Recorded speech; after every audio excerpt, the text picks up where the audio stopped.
What day is it? It's my birthday.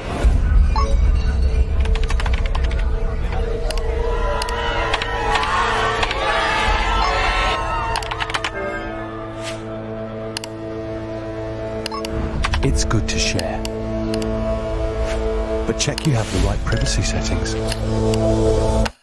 Or someone can make a lot of money from being you.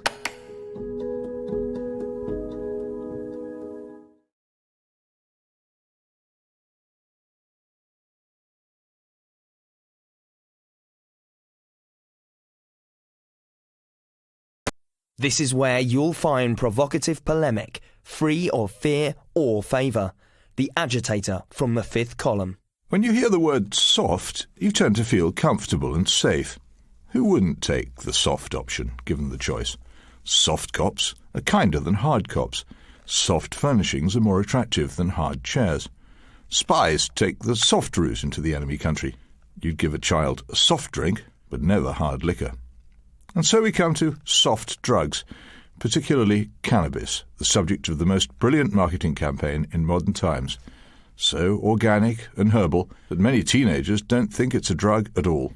What is really soft about cannabis? I personally know one young man, Henry Coburn, who smoked cannabis in his early teens and is now permanently on powerful antipsychotic medication. His life changed out of all recognition. I'm told that correlation is not necessarily causation. But then again, correlation is not necessarily not causation.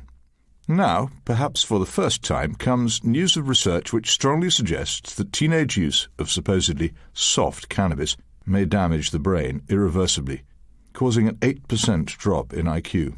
In short, dope can make you less intelligent than you would otherwise have been for the rest of your life. You don't get your lost wits back, ever.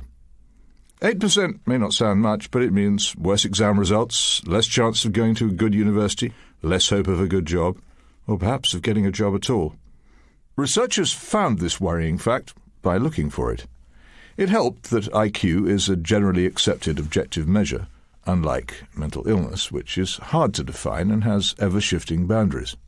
But the truth is that our society, in which dope smoking is considered virtually normal by the 60s generation, hasn't looked very hard for evidence that cannabis isn't soft.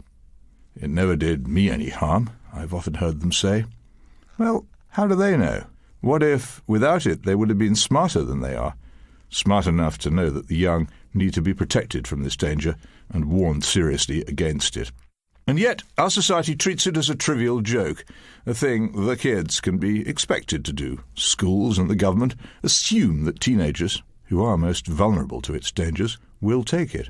Instead of abstinence, they preach harm reduction. And just as evidence begins to pile up that cannabis may be hard as nails, and hard as a life of needless disappointment and failure, our laws against it have never been softer. Are we soft in the head?